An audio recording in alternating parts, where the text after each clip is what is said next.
What's a secret you have sworn never to tell, but you'll gladly share anonymously on the internet? Story 1. I slept with a coworker of mine for a few months. She liked me because I was the quiet type, and I was pretty new to physical relationships at the time. It lasted for about 4 months, and then she became extremely distant, trying to get me removed from the division, Navy. Everyone sided with her since they all partied with her and seemed infatuated. Eventually, she got caught sleeping with a higher-ranking supervisor, and people finally backed off from me. She was later stationed on an aircraft carrier, where she got involved with a married chief and was ultimately discharged from the Navy because of it. This girl made my life miserable for 2 years. She never found out how she was caught sleeping with that married chief, nor did she suspect that her Facebook password was unbelievably easy to guess. Back when things were still good between us, she used to log into my computer when she came over, and her email would pop up on my Facebook when I logged in. One day, out of boredom and frustration, I accidentally guessed her password and logged into her account. I couldn't believe it. I snooped around and discovered how she truly felt about me, as well as messages exchanged between her and a guy 4 ranks higher. Out of sheer spite, I forwarded those messages to the guy's wife. He ended up getting kicked out and divorced. To this day, I still feel guilty, but I also felt like his wife had the right to know. Now, she's living with the supervisor she got caught with initially, and I haven't spoken to her since. I genuinely hope she's doing well, but I know if she ever found out what I did, she'd find a way to hurt me. I haven't been in a relationship since because I'm too scared of what might happen. Story 2. When I was 4, it first happened. My stepbrother, who was about 14 at the time, came into my room and started rubbing my back. Then he began kissing me. I didn't understand what was happening because I was too young to know any better. Eventually, he was naked, and I was undressed from the waist down. You can imagine what took place afterward. This wasn't just a one-time occurrence. It happened every night for 2 years. Then he got a girlfriend, and for about a month, everything seemed fine. But then my other stepbrother, who was 15, did the same thing. This continued until he graduated from high school. Now both of them are in the military. One of them is even a Marine. I have never had the courage to tell anyone. I guess sharing this here doesn't really count, but it's the closest I've come to speaking out. I'm 20 now and I still haven't told a soul, except for you. Story 3. My mom and dad were both previously married to other people during their younger years. They each had children with their former spouses. My mom had 2 daughters from her previous marriage. By the time I was born, my youngest half-sister was about 15, and the eldest was around 18. When I was 7 or 8, my parents split up. The reason? My dad admitted to having an inappropriate relationship with my now 25-year-old sister, his stepdaughter, who was married and had children of her own at the time. It gets worse. When I was around 20, my youngest sister, the one who wasn't involved with my dad, started speculating that he might be the biological father of at least one of my other sister's kids, one of my nieces. That would explain why he bought her a car when she turned 16. To sum it up, my dad cheated on my mom with her daughter, and I might have a half-niece sister. I don't visit home very often anymore. Story 4. I was in a long-term relationship with my ex-girlfriend for almost 8 years, and we even lived together. Toward the end, we had problems like any other couple, nothing that couldn't be fixed. But then my company hired a new girl, and we ended up sleeping together, and she got pregnant. I had to break up with my girlfriend, telling her that our problems were beyond repair, which was a lie because I still loved her and wanted to be with her. She never knew the real reason. I talked to the new girl, and we decided to have an abortion. The problem was that where we live, abortion is illegal, so we ended up going to a shady illegal clinic, if you could even call it that, and she had the procedure done. That's when the real problems began. The job wasn't done correctly, and she started experiencing severe health issues. That was 9 months ago, and she's still dealing with significant medical complications. We've spent a lot of money on private clinics and doctors. I've stayed with her through all of this because her health issues are partly my fault. After 9 months, she started developing feelings for me. She even says she loves me, but I don't feel the same. If I leave her now, she wouldn't be able to afford the medical expenses on her own. I'm only staying out of the small sense of responsibility I have left. Besides the 2 of us, nobody knows about this. The only thing I know for sure is that I'm still in love with my ex-girlfriend, and I want to be with her. She wants me back too. I feel completely stuck in this situation, and it's all my fault. I'm the worst person for making 2 women suffer like this. Story 5. One time in middle school, a bunch of guys from the swim team and I were staying over at a friend's house because we had a meet in the morning. Around 1 a.m., I went to the kitchen to get a glass of juice and saw the family dog scratching at the door, trying to get in. Wanting to be nice, I opened the door just a crack to let it in. What I saw next was something I didn't understand at the time. I accidentally caught a glimpse of my friend's mom using a very long, double-ended black dildo while pegging my friend's dad. The dog ran in and jumped on the bed, startling them. They looked toward the door, but luckily I only saw the whole thing through a mirror reflection, so they couldn't see me, just that someone had seen them. I quickly closed the door and ran back to my friend's room, pretending nothing had happened. 15 minutes later, the mom came into the bedroom wearing a bathrobe, awkwardly telling us, "Okay, boys, time to go to bed." She scanned our faces to figure out who had seen them, but I kept my expression completely neutral. Even on the 4-hour drive to the meet the next day, I acted like nothing had happened. I never told my friend or anyone else what I saw because my friend was a hardcore, naive Christian, and I knew it would completely mess with his mind. Story 6. A few years ago, my great-aunt was involved in a terrible car accident when someone in a PT Cruiser rear-ended her at 98 miles per hour. Her car flipped and caught fire.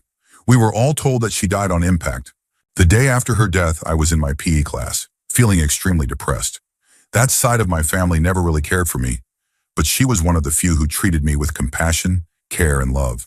I overheard my coach talking to 2 other coaches saying, "You guys heard about that terrible accident yesterday morning on highway?" "Yeah, well, my wife's boss was there. It was horrible. He saw the woman burning alive, trying to put out the fire. People tried to pull her out or put the flames out, but it was just too intense." Hearing that, I started to panic and broke down crying. When the coach asked me what was wrong, I told him that she was my great aunt and that we had been told she died on impact. He excused me from the rest of the day. The only other person who knows the truth is my father. I told him when he picked me up from school that day. We decided to keep it from the rest of the family because it would completely devastate them to learn that she suffered. It actually feels good to finally get this off my chest. I've never told anyone else except my dad. Story 7. I was at a party once with a group of people I only knew from school. A bunch of these guys were getting really hammered and acting obnoxious. They pulled out a beer bong and started chugging beers. Suddenly, this guy named Tim, standing next to me, turned around and peed into a Dixie cup. I couldn't believe it. As we stood there, watching the others take turns with the beer bong, I impulsively grabbed the cup of pee and casually poured it into the beer bong as if nothing was wrong. My friends, who were standing around me, were completely shocked. We all froze for a moment to see if anyone else noticed, but no one did.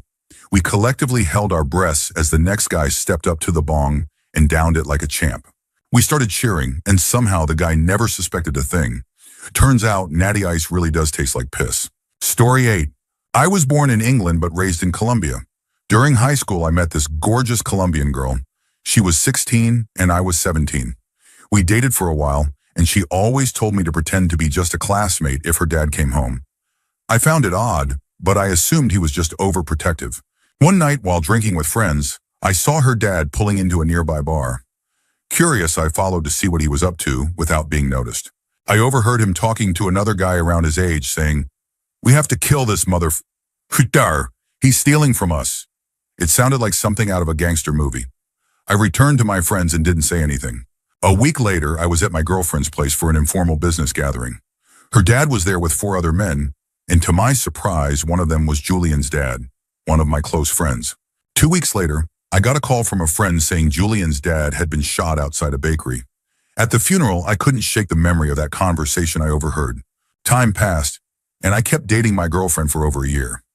One night, while drunk and playing Truth or Dare, I asked her what her dad really did for a living.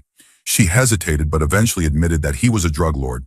The business gathering I saw months earlier was actually a meeting to discuss production, costs, and transportation. I eventually moved back to Europe and haven't heard from her or her family since. But I still feel uneasy knowing that I might know who killed my friend's dad. I've never told anyone about this, and it feels good to finally let it out. Story 9. I was married for 15 years. I started cheating on my wife after she became addicted to painkillers. Eventually, she got clean and caught me cheating.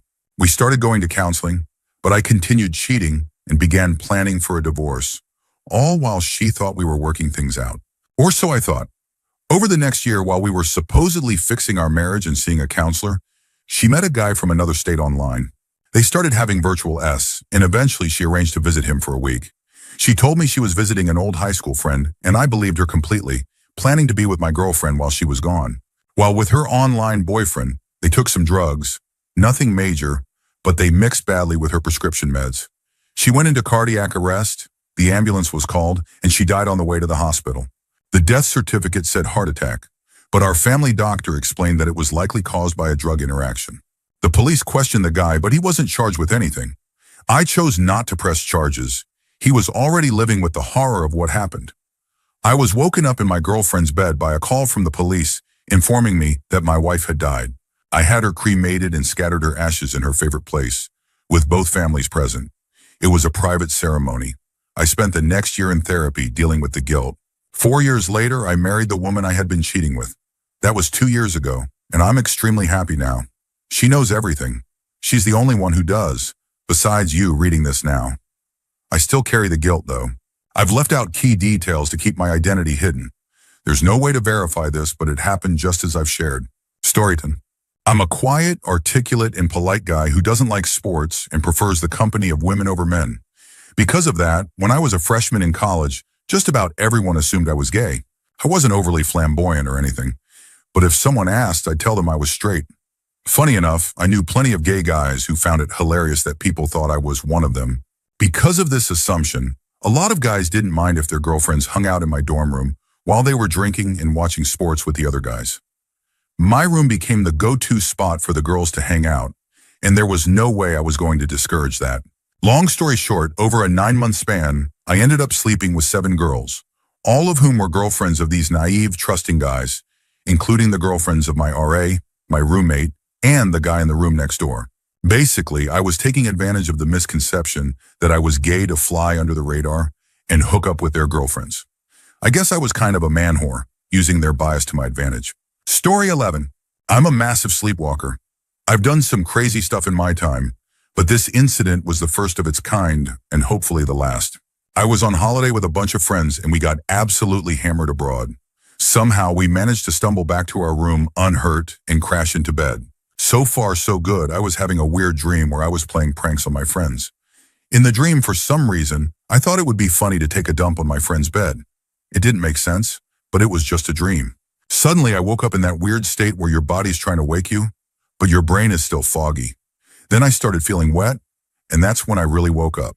The first thing that hit me was the smell. Absolutely horrendous, like a mix of sewer, dog crap, and vodka. I was gagging from the stench. I looked around and realized I was sitting in a cupboard in the kitchen, right on the middle shelf, or rather, what was left of it, because I had snapped it in half by sitting on it. There was piss everywhere, and I was literally sitting on a pile of the nastiest crap I've ever done. Panic set in. My first instinct was to check if my friend, who I was sharing the room with for the week, was still asleep. This was friendship-ending territory. The room was an open-plan European flat, and his bedroom looked out onto everything. I tiptoed through, praying for mercy, and luckily, he was still sleeping.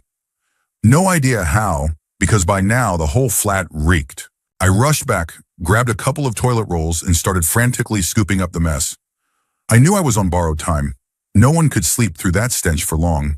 Eventually, I got it mostly cleaned up, but the crap had managed to seep under the cupboard. There I was, lifting this massive piece of furniture to wipe up the mess, feeling like the biggest idiot on earth. Then it hit me. I had to fix the broken shelf, which was still smeared with crap, or the hotel would charge me. Somehow I managed to balance the shelf pieces together, close the doors, and lock the cupboard. On the verge of tears, I crawled back into bed.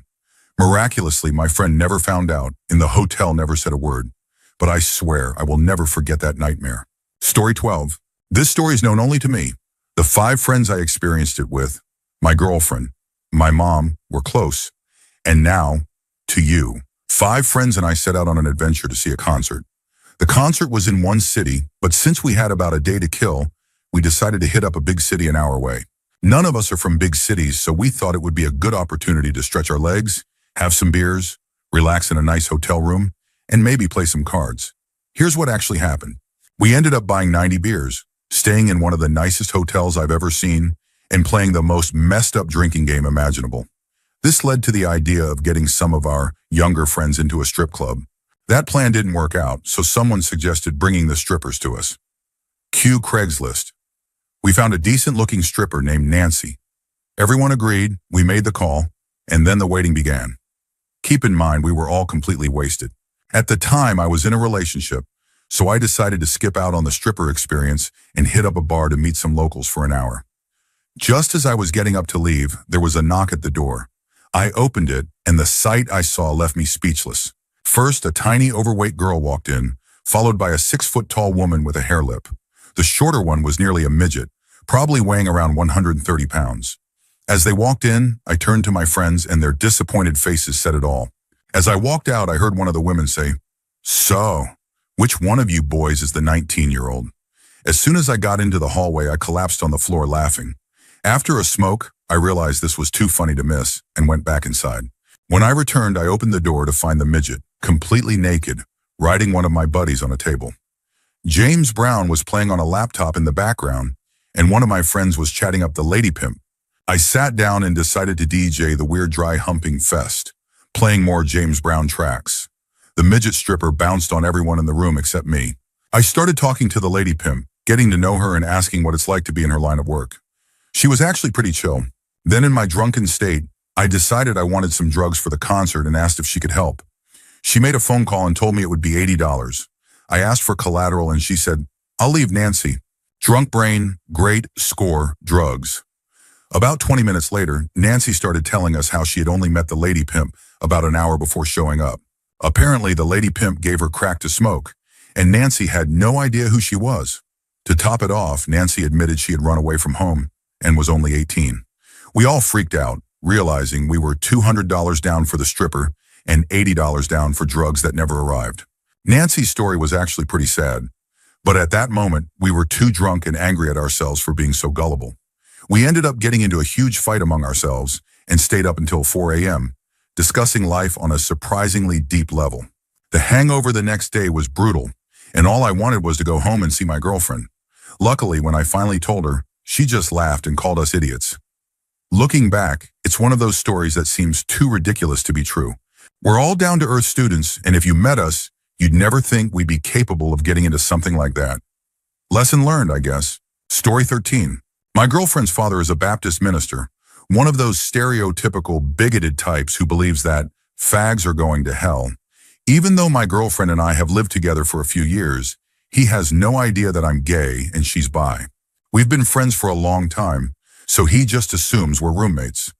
We rarely see him, and she doesn't want to deal with his reaction if he finds out. Sometimes he asks her to help out with church functions, and I go along to make it easier on her. Last year, during a big Easter event, a group near us started discussing marriage equality. Her father jumped right in, spewing hateful rhetoric about how homosexuality is unnatural and wicked. All that garbage we've heard a million times. I was furious but bit my tongue for her sake. Afterward, while we were putting stuff away in his office, I impulsively grabbed his big cross from the desk. My girlfriend saw me holding it, and I quickly told her I needed to use the restroom. Once I was in a stall, I masturbated with the cross. I was so angry that it felt almost cathartic to defile something that meant so much to him. When I was done, I cleaned up, put the cross back in his office, and left.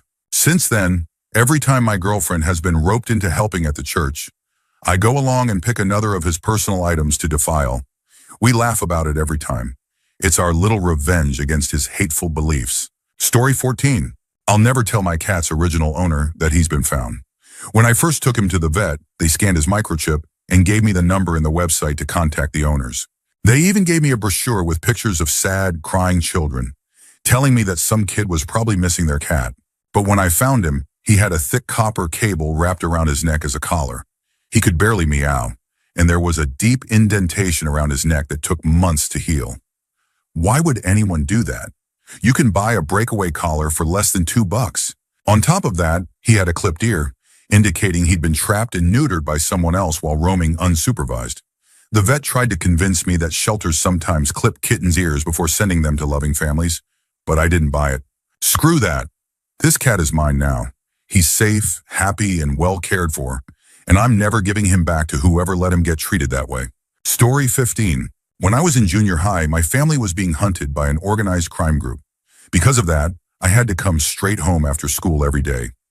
I would sit on the couch watching after-school TV with a sawed-off 12-gauge shotgun in my lap. Eventually, I was pulled out of school entirely, and we went into hiding. We always parked in underground garages and used rented cars to move around. I remember one terrifying moment when my brother, trying to be funny, pretended to break in through the front door. I almost shot him through the door before realizing it was just him. The police showed me countless photos to see if I could identify anyone who might have been following us. Much later, my father passed away because a doctor prescribed two incompatible medications. There was no investigation or malpractice suit, and I was told not to look into it. I've never been able to talk about any of this with anyone. Story 16. I believe that my ex-girlfriend's husband killed her. I'll try to keep it short. We were each other's first loves, dated from 15 to 21 years old. It was a passionate but toxic relationship. She had severe mental health issues, anorexia, bulimia, and other problems. We were in an abusive relationship. She would sometimes try to provoke me into hitting her. It was seriously messed up. Eventually it ended.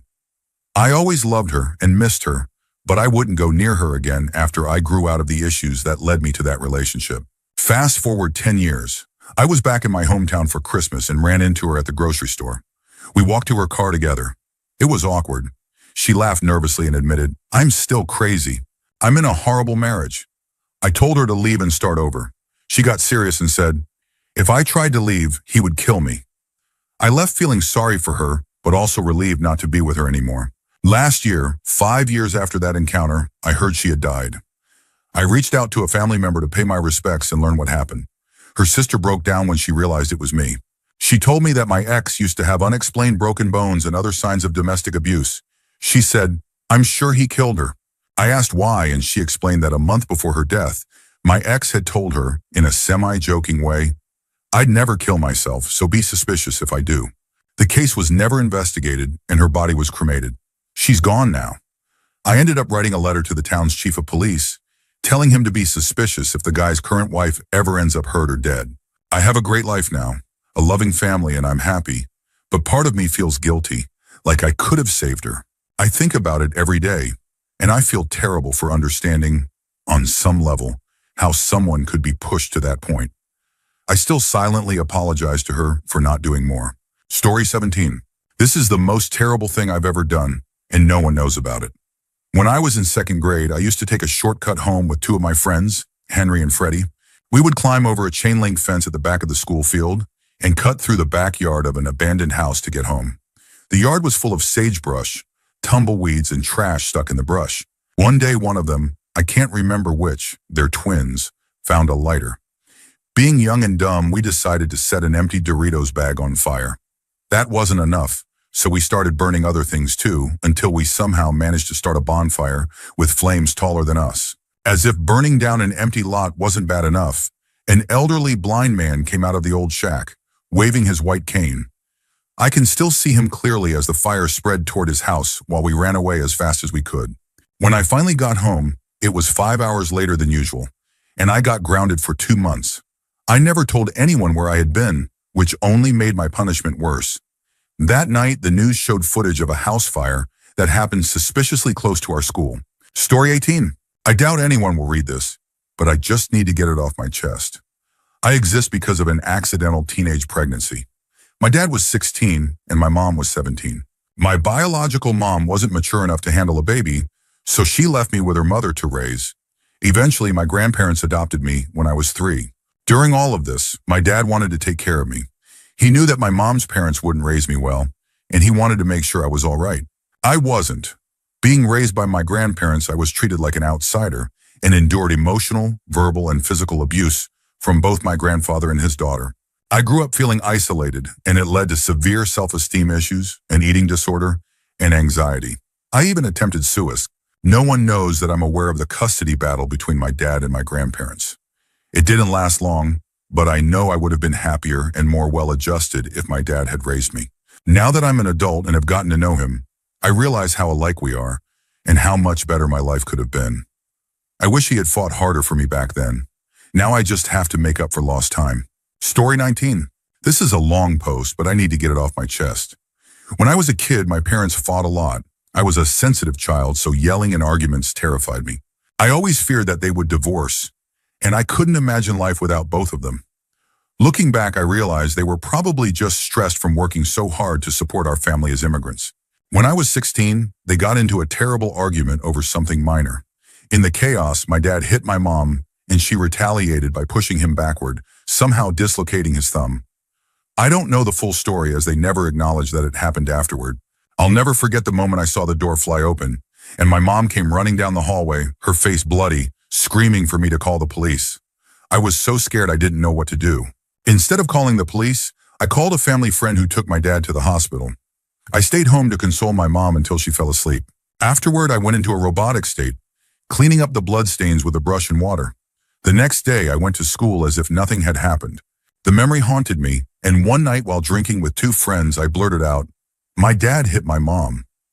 They didn't take me seriously since we were all tipsy, and their nervous laughter just made me cry harder. Since that incident, I've never talked about my family with anyone. My friends think I come from a privileged, happy family, but they have no idea. Sometimes I secretly wish my parents would get divorced. I know it's selfish, but I just want the fighting intention to end. I feel terrible for wishing it, but I can't help but feel that way. Story 20. This is actually my mother's story, and she has allowed me to share it with all of you. It's not something we'd ever share with anyone we know. When my mother was younger, she used to work as a dancer. And one particular evening, she and one of her co-workers, a woman, were hired to perform at a celebration event for a large number of football teams. It was their end-of-season gathering, so naturally they wanted some entertainment. The event was held in a large recreation hall, and they performed their show as usual. Essentially, it was two dancers and about 100 guys watching, drinking, and having a good time. Just a typical night. After they finished, they started packing up and chatting with some of the guys, one of them being the boyfriend of my mother's coworker, the one with her that night. Suddenly, the men began talking about a game they play every year, and getting excited about it, asked the two of them to stay and help with the game. Naturally, they were both confused and a little wary, but they cautiously agreed. The atmosphere didn't seem alarming, and they knew several people there. Here's where it gets bizarre. Out of nowhere, two chairs and a bucket appeared, placed in the middle of the hall, with a bucket on the floor and the two chairs facing the bucket and each other. The co-worker's boyfriend and another man sat down in the chairs.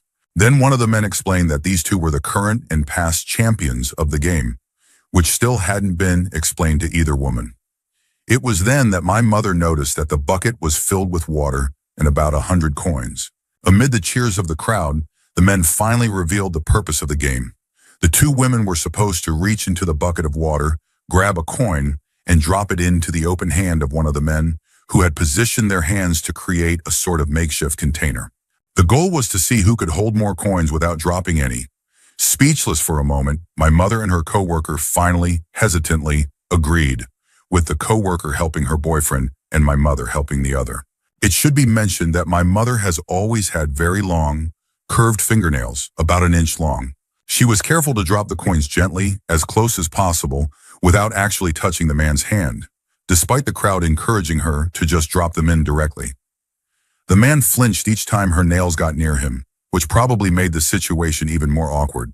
During this process, she also realized that the coins were in a bucket of water for lubrication.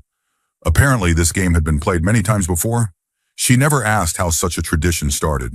Although my mother doesn't remember exactly who won, she thinks it might have been the boyfriend, she did come away with the most random fact of all: the surprising number of coins one person can hold in their hands during a strange and unexpected game.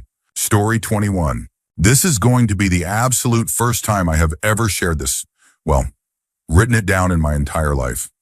I will probably never mention it again. I'm doing this just to see how I feel. Let's start by saying that I think there's something wrong with me emotionally. I feel like I'm messed up in the head.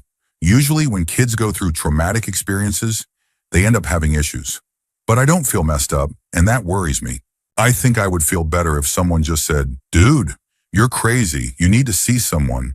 But nobody ever does, so I assume I'm normal. Just for context, I'm a guy. You might wonder what happened. Well, when I was younger, I'm not sure exactly how young, but really young, my older brother somehow convinced me that sleeping together without clothes was something everyone did. This eventually led to inappropriate behavior and essentially abuse. It's a bit blurry in my memory. This happened frequently. I somehow believed it was normal, so I never brought it up or had issues.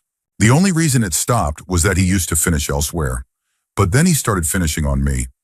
At that age, I thought it was thick pee, and my logic was that even if what we were doing was normal, peeing on someone didn't seem right. So I confronted him, said I didn't want to do it anymore, and threatened to tell someone about the pee. That made it stop. A few years later, my mom took the family savings, gambled it all away, and cheated on my dad. The night she came home and confessed everything, I was sitting in the kitchen. My mom and dad had a huge fight about it. Afterward, my mom told me to look after my sister and then went into the kitchen and started hurting herself. Long story short, she didn't succeed in harming herself severely, but she's on medication now and struggles with her mental health. These are the two major stories, but I have others. Stories of being drugged by someone and waking up without clothes. Stories where friends said I got drunk and completely changed my personality, not recognizing anyone. So many weird situations. And yet here I am, and I want to say, I feel pretty normal, and that kind of freaks me out. I try to ask people about my personality, and everyone thinks I'm just some average, nerdy guy. I have a normal lifestyle, married, friends, and so on. I feel unaffected, but I'm so worried. I read about people who go through just one major incident and end up in therapy for years because they're so broken by it. And here I am, not feeling anything. I could go on and on about this, but for now, I'm just glad I finally expressed it. Story 22. The moment I saw this post, I knew exactly what I wanted to share. Two people within my group of friends started hooking up casually. It was college, so think friends with benefits, but with more drinking involved. Let's call her the girl and him the guy. The girl was one of my then-girlfriend's friends, and the guy was a good friend of mine whom I played rugby with. After a couple of months, my buddy moved on and started hooking up with other girls. One night, I noticed the girl was visibly upset. I assumed it was because she knew the guy was seeing other women. Later that night, she got drunk and confessed to me that the guy had gotten her pregnant. She said she knew he didn't care about her, and she had an abortion without telling anyone, except her mom, who had recently disowned her.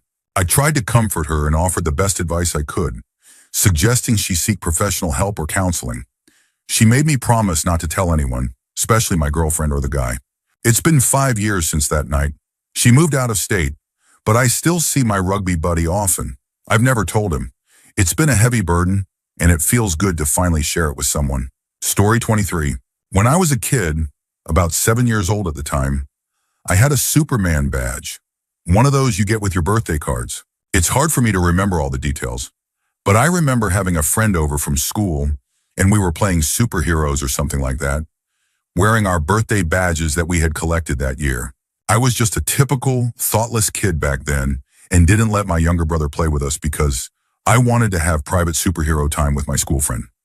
My brother was about 4 or 5 at the time. After a while, we went back inside after leaping around the backyard with pillowcase capes and invisible force fields, and we played some Nintendo 64 for about an hour. We had left our superhero costumes and badges outside. I remember my mom coming in and asking where Darren was, my brother, and I just shrugged and said, I don't know. The next thing I knew, I heard the most blood-curdling scream I've ever heard in my life. My friend and I dropped our N64 controllers and ran outside. My little brother was crumpled on the ground at the base of the garden, having jumped off the deck, about 25 feet, onto the concrete below. He was wearing my cape and my badge. 2 days later, he died in the hospital from severe brain hemorrhaging. I feel so guilty. If I had just let him play with us and wasn't so selfish about it, he'd probably still be alive. I could have explained the game to him, told him it was all pretend, and he wouldn't have tried to fly. I've never told anyone about this before. My family just assumed he was climbing the rail and fell. I'm the only one who knows that he actually thought he could fly with the cape and badge on because he heard me say it. Story 24. I guess I never promised not to tell this, but it's a funny story that I've never shared with anyone. When I was about 5 years old, I was playing in my backyard when the girl next door, who was around the same age, called me over to play. I went to her yard and we kicked a ball around and played with some other toys. Then she decided she wanted to have a tea party. I thought, ugh, that's girl stuff. Her parents had set up a tent in the backyard as a little playhouse, complete with a small table and chairs. We went inside and she set up her tea set. We had a little pretend tea party, and once we were done, she put her tea set away and told me she wanted to show me something. She stood up, pulled down her stockings and underwear, sat down on her back and spread her legs. I just sat there in shock. At that moment, the tent flap opened and it was her mom. She completely freaked out, lots of yelling and commotion. I think she might have told my mom, but my mom never said anything to me about it. This was years ago, but it still feels like it happened yesterday. Sometimes I wonder what became of her. Stripper? Happily married? I guess I'll never know. I just remember thinking, what the heck was that? Story 25. Back in 2006, my uncle was in Egypt trying to get both of his cars back to the States to sell them. He wasn't sure if it was a good idea, but he needed the money, so he decided to go ahead. One day, while discussing the situation with his friend at a coffee shop, a random guy overheard the conversation and offered to help. 2 weeks later, my uncle returned to the States. Usually the cars would have been shipped by then, but nothing arrived. When we asked him about it, he said he had already sold them. A few days later, while I was helping him with something at his house, he confessed that he never actually sold the cars. It turns out that the guy who overheard him at the coffee shop was Israeli and called his friends to assist him. They held my uncle at gunpoint, demanded that he hand over the cars, and took a bag containing $10,000 from the sale of his restaurant. My uncle never told anyone else in the family, not even his 6 siblings, about what really happened. Story 26. When I was in 3rd grade, I was assaulted by a family friend who was in his late 20s. He visited us and stayed at our apartment for 2 weeks. I would cry silently and exhaust myself to sleep, but I never told anyone. Growing up, I was taught that a man should always be strong and deal with his own problems, so I kept quiet. I was also bullied at school for being a fat, geeky kid, and I felt like I had no one to turn to. Around 8th grade, I decided to change my life. I stopped eating junk food, started sprinting, and trained on stairs. I also began studying human physiology, vital points, nerve bundles, and picked up some basic martial arts moves from the internet. During high school, I had a few chances to be intimate with girls, but I couldn't perform. I broke down once and cried in front of a girl, but I couldn't explain why. She introduced me to her friend, who then confided in me that she was being abused by her biological father whenever her mom and little sister were out of town. He threatened to hurt her sister if she spoke up. For the first time, I felt like I could open up and share my own story. We skipped school to practice self-defense and support each other. Eventually, I went to college out of state, while she stayed local to protect her sister. One autumn break, I visited family and found out that the man who assaulted me years ago was visiting too. My rage resurfaced. One day, I caught him alone and acted submissive, tricking him into thinking I was still under his control. When he tried to make a move, I bit down on him and lost control. I don't remember much, but he ended up paralyzed from the waist down, claiming it was a freak accident. I called my friend and told her what I did. She was shocked, but gradually accepted it. A few months later, her father tried to assault her again. This time she fought back, and when he threatened to harm her sister, she snapped and suffocated him with a pillow after he collapsed from a heart attack. After the funeral, she told me that while she knew I meant well, she felt I had made her a murderer and never wanted to see or hear from me again. I respected her wishes but spiraled into heavy drinking and drugs during college. I nearly failed a semester but managed to get back on track. Now at 23, I have a decent paying job, but I still spend a lot on substances. I'm not suicidal, but nothing feels as satisfying as the revenge I took. My ambitions, career goals, relationships, they all feel pointless. I just don't know where to go from here. Story 27. Back in high school, there was this cute classmate of mine who had a noticeable issue with odor. It was as if she ran marathons every day without ever showering. The other guys constantly complained about the smell, yet they still wanted to get with her because of her impressive figure. One day, I had to arrive at school really early, around 5 a.m., to practice on the new Yamaha keyboard the school had purchased. I planned to use it in the upcoming play instead of my old one. When I got there, I noticed the gym lights were on and heard some noise. Curious, I went to check it out. I cracked the door open and saw about a dozen male students from the inter-school soccer league with the girl and her friend. It became apparent that she had been involved with numerous guys, multiple times a week. Afterwards, she would just get dressed and go to class like nothing had happened. I stayed for a few seconds, mostly because I was in shock. This was back in the pre-internet days in a conservative community where people rarely talked about S, let alone openly engage in it. The looks of satisfaction on both of their faces still haunt me a bit. As I got older, I realized how surreal the whole situation was. Fast forward to now, she's the new team manager at my company and I report directly to her.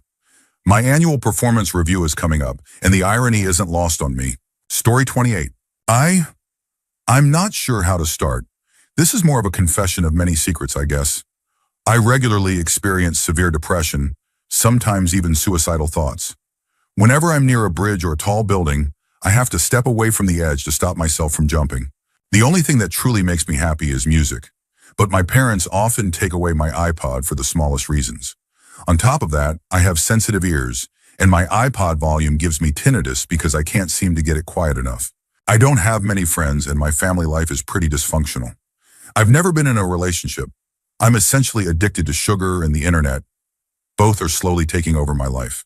I'm also incredibly lazy. I only get good grades because my parents expect it. To be honest, I've cheated on almost every test to meet their expectations. Sometimes I feel happy, but I wouldn't call it true joy. I have no body fat, so I get cold very easily. I constantly worry about everything and feel insecure and powerless. The only thing I'm genuinely passionate about is classical music, but I'm not skilled enough for music school and rarely practice. My life feels like a lie, and I just don't know how to change it. Story 29. I imagine this might get lost in the mix, but I really need to get it off my chest. One of my closest friends, who also happens to be my ex-girlfriend, and I might still have feelings for her, plans to take her own life. Not soon, but before she turns 30. Her own words.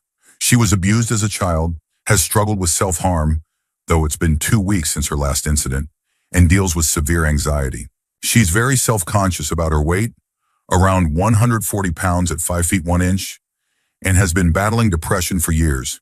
She first dealt with it in 7th grade, managed to overcome it somewhat, but now it's back in full force as a sophomore. I'm doing everything I can to support her because I care about her deeply, but I'm secretly terrified that I might fail. She hasn't told anyone else about her intentions because she doesn't want anyone to know when she goes through with it. She believes no one cares enough to notice her absence. I feel like telling other people might make things worse, so I'm keeping it between us, hoping that in the years to come, I can help her see life differently. I just don't know if I'm enough. Story 30. When my boyfriend and I first started dating, we discussed the possibility of an open relationship. One night we went to a party where I ended up kissing a mutual friend. We both got really drunk, and at some point the friends started getting more intimate. He took off my panties and was about to go further. It suddenly hit me that my boyfriend and I hadn't set clear boundaries yet, so I stopped him. A moment later, my boyfriend walked into the room, and the friend quickly left. Later, my boyfriend admitted that seeing me kiss other guys made him uncomfortable. I've never told him that my panties actually came off that night, and the friend claims he doesn't remember anything from that night. It's been about a year since it happened, and I don't see that friend anymore. I'm still with my boyfriend, and we live together now. It eats me up every time I think about it, and I wish I could take back that night entirely. Story 31. My niece, let's call her N, drowned, and I volunteered to collect her personal belongings and drive her car back to her parents' house. For context, N had been sent to a junior rehab program earlier that year, but in the last few months of her life, it seemed like she had turned things around. She graduated high school, was just a few weeks away from turning 18, and the autopsy showed no intoxicating substances in her system. Despite that, her grandmother, my dad's first wife, let's call her G, insisted that we search the car to make sure there wasn't any alcohol or drug paraphernalia hidden inside. We didn't find anything illegal except a few firecrackers, but we did come across a film camera. This was back in 1999 when digital cameras were rare. G told me to take out the film and throw it away since she didn't know how. Instead of tossing it, I slipped the film into my pocket. I wasn't sure what to do with it, but eventually I decided to develop it myself.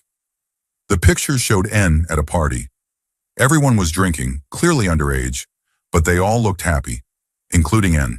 I thought about showing the pictures to her parents, but I couldn't decide whether seeing N drinking would make them feel better or worse. In the end, I misplaced some of the prints and the negatives. Now with only a few photos left, I can't bring myself to tell her parents the truth. It just doesn't seem right when I don't even have all the pictures anymore. Story 32.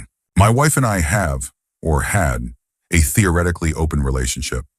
The idea was that if either of us developed feelings for someone else, we wouldn't deny it. Not just casual hookups, but something deeper, where the other person genuinely meant something. It was mostly theoretical because neither of us is particularly outgoing or actively looking. Then unexpectedly, I met someone and developed strong feelings for her. Best I could tell, the feelings were mutual. I stayed honest with my wife throughout, and to my surprise, she remained true to her convictions. She even helped me plan dates with this new person. After those dates, my wife would want to hear all the details, and it turned out that hearing about it actually excited her. I realized that her supposedly low S drive was more about finding the right kind of stimulation, and hearing those stories was a big part of it. Things eventually became awkward between me and the other woman. I guess girlfriend would be the right term, but it felt more significant than that. We're still friends, though there was a rough patch for a while. Meanwhile, my wife kept encouraging me to reconcile with her and continue the relationship. Now my wife is pregnant, and her already low S drive has hit new lows. Oddly enough, she keeps bringing up my friend, almost as if she wants to outsource intimacy while she's not in the mood. I'm honestly conflicted. My wife insists that we can't ever tell anyone else about this, but at the same time, she really wants me to pursue the relationship with my friend. It doesn't seem fair to my friend, who's at a different stage in her life now and looking for stability. I love both of these women deeply.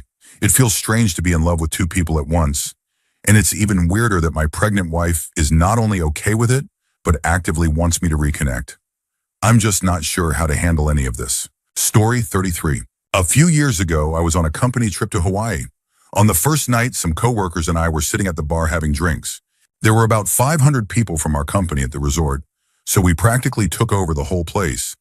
After a few hours, the bar was a chaotic mess, with everyone drinking way too much. I was sitting at a table with a few colleagues when an older woman approached us. We were around 21 to 23 years old, and she looked to be in her late 30s. She immediately started hitting on my friend, whispering provocative things in his ear and complimenting his looks. After about 5 minutes, my friend and I exchanged glances, and I gave him the approving nod that basically said, "Yeah, man, go for it." They got up and walked down to the beach area, disappearing for about an hour. The next morning, we were having breakfast in the dining hall when I spotted the woman from the night before. She was sitting at a table with 2 kids and her husband. Then came the shocking realization her husband was the vice president of our company. She made a few awkward, guilty glances toward our table, but her husband seemed completely unaware. I later asked my friend if she had mentioned being married, but he swore she hadn't. To this day, neither of us has told anyone about that night. We both still work for the same company, and so does the VP. Story 34. I used to work for the state's registry of births, deaths, and marriages, and while I was there, I found out something shocking about one of my best friends. He has a half-brother that he doesn't know about. Here's the backstory. My friend's mom divorced her abusive husband and remarried when my friend was about 8. My friend doesn't remember his biological father fondly and considers his stepfather, who legally adopted him, as his real dad. His new dad and mom never had more children, so he was essentially raised as an only child. He never seemed bothered by it until recently, when my own siblings started getting married and having kids. He mentioned that he wished he had siblings. We're both gay, and he doesn't plan on having children, so having extended family would mean a lot to him. I found out about his half-brother because I knew my friend had changed his name as a kid, and while working at the registry, I thought it would be a funny surprise to look up his records. I was warned against looking up friends or family members' records, mostly for privacy reasons, but also to avoid the burden of unwanted knowledge. I didn't listen, and after I saw the record, I instantly understood why that rule existed. So, I discovered that my friend has a half-brother. I know his half-brother's name, the area he lives in, not far from my friend, and that he has 2 kids, meaning my buddy is technically an uncle. I can't bring myself to tell him because his biological father is a part of his life he has chosen to forget. For all I know, this half-brother could be a terrible person, so I try to convince myself that my friend would never want to know. But sometimes I wonder, what if he would actually want to meet him? It's a burden I'll probably carry alone. Story 35. I suffer from severe depression, and after trying therapy, counseling, and more antidepressants than I can count, I finally found one that sort of worked. I was taking it for a while, but my family, being as ignorant as they are, believe that all medications are poison. They forced me to stop taking them, convinced that being suicidal was somehow preferable to taking meds. Coming off antidepressants was rough, and I was determined to get them back one way or another. My family kept a close watch on my finances to make sure I wasn't buying more, and I couldn't use cash because they would instantly assume I was buying antidepressants. Ridiculous, I know. What kind of family does that? Since I'm a chemist, I decided to make the medication myself. I set up a clandestine lab and synthesized medically pure antidepressants for personal use. I made enough in one batch to last me a few years, then packed up the lab and hid it. Eventually, my family found the lab equipment in a box and assumed I was making illegal street drugs. I didn't bother correcting them and just admitted to it. They freaked out and gave me a hard time, but since they're so obsessed with saving face, they didn't report me to the police. Instead, they punished me and restricted most of my privileges. Thankfully, they never found my stash of antidepressants, and I'm still using them to this day. Story 36. I knew this girl over the internet for about a year or two. We kept in touch while I was deployed to Afghanistan and really hit it off. She would send me dirty emails, which I saved on my laptop since Big Brother over there monitored everything. We planned to meet up when I got back, get a hotel room, and just go wild. We had talked over webcam a few times, and I knew she wasn't a perfect 10, but when we finally met up, it was different than I expected. She was much bigger in person, probably around 250 pounds. I tried my best to be polite and nice, but all I could think about was how different she looked from what I imagined. I spent the entire time trying to avoid intimacy without hurting her feelings. Afterward, when I went back to my home station, I basically cut all ties with her. I blocked her on AIM and Skype, deleted the emails, and even re-rolled my game character to avoid her. I pretty much put her out of my mind. Fast forward about a year and a half. I had been enjoying life back home, drinking, going out with friends, hooking up with random women. Right before my second deployment to Afghanistan, I suddenly remembered her and got curious about what happened to her. I checked her old MySpace page, but it hadn't been updated for over a year, which was weird because she used to update it constantly. I decided to Google her name just to see if anything came up. That's when I found out she had died in a severe storm a few months after I stopped talking to her. For whatever reason, I've always felt guilty about that. Story 37. I know someone who, while engaged to someone else, took advantage of an adult special needs woman. His fiancée knows, the woman's family knows, and a few other people, about 10 in total, are aware of it. He doesn't know that I know, and most people around us have no idea. Due to the nature of my relationship with him, I can't tell anyone. Those of us who are aware keep a close eye on him. The woman he took advantage of is still part of the same social group, which makes it even more complicated. Her family and the woman herself have insisted that we don't take any further action, only to keep an eye on him. Since he doesn't know I'm aware of what happened, it actually helps me monitor him better because he doesn't know to be cautious around me. His fiancée moved back in with him after the incident. She was living somewhere else when it happened. And now she seems to follow him everywhere. He doesn't have a car, so she's always his ride. I still can't believe she didn't leave him after finding out. I try to practice forgiveness and understanding, but there are lines you just don't cross. This situation makes me question a lot about human nature, and I still struggle with how to handle it. Story 38. When I was around 10 years old, my stepdad wanted to buy a new recliner. So my mom, my stepdad, and I went to a local furniture store to check out the options. We were browsing the cheapest choices when we found a ridiculously underpriced chair. One of those really nice ones that you'd usually hesitate to spend money on. Since there were 5 kids between my mom and stepdad, this was a rare treat for him. We brought the recliner home, and my stepdad was thrilled. It was immediately established as his chair, like a good-natured version of the classic "get out of my chair" thing. Of course, because it was new, everyone got to sit in it for a minute. It was a Saturday, and since we had been out all morning, we decided to rest. My parents went to their room and I went to mine. I guess my older siblings were out, so I was the only kid home. After my parents went to their room, I sneaked out to sit in the new chair. I felt pretty clever since no one was supposed to sit in it while my stepdad was around. I thought I'd take a quick nap there, so I leaned back and pushed my body weight against the back of the chair. Now I was a pretty petite girl, about 100 pounds and around 5 feet 3 inches. Considering how cheap the chair was, I guess it wasn't made to withstand much pressure. As I leaned back, the back of the chair snapped off. The fabric stayed attached, but the internal mechanisms just broke. I was frozen in shock, terrified.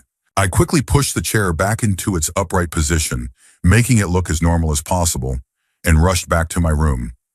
From a distance, the damage didn't look too bad, aside from a slight gap between the fabric pieces. Somehow, I managed to fall asleep. When I woke up an hour or two later, I realized no one had woken me up to yell at me about the broken recliner. For a few seconds, I thought I might have gotten away with it. Then I started to panic, thinking maybe my parents were just waiting for me to wake up to confront me or were planning some kind of punishment. When I finally left my room, I walked into the living room and did a double take. There was my stepdad sitting in his old recliner, while the new chair was lying flat on its back in the middle of the room. My stepdad just sat there silently, and I couldn't help but give him a look that said, "What did you do?" To this day, I have no idea how I kept a straight face.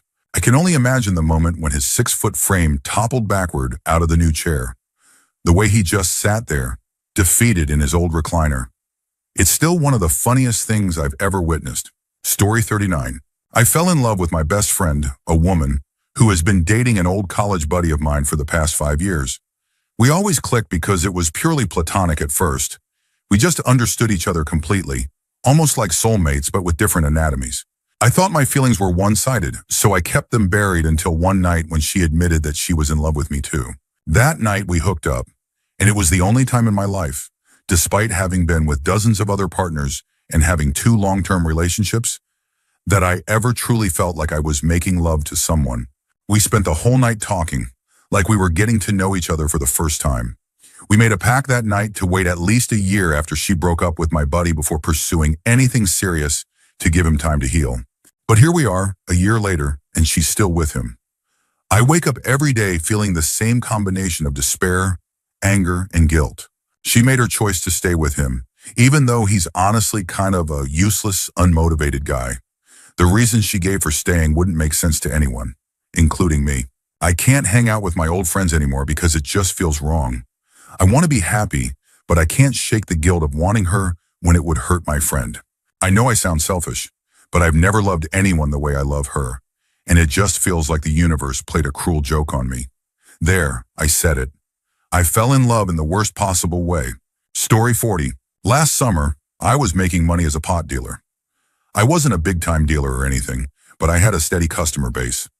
One night, I met this guy at a party who offered to sell me a pound of weed for $1,500. I didn't know him well, but I knew a lot of other people at the party, so I figured he was trustworthy. I convinced a friend to pitch in $400, and the 2 of us met the guy at a Fred Meyer parking lot. We got into his Ford Explorer, and everything seemed cool at first. Just a friendly conversation with the driver. Suddenly, the car sped up to about 45 miles per hour down a residential street, and that's when things went bad. A guy popped up from behind the back seat with a knife and started slashing at us. My friend got the worst of it, but I ended up with a deep stab wound on my hand that required stitches. We were robbed of $1,100, a massive loss for a kid who had just finished his senior year of high school.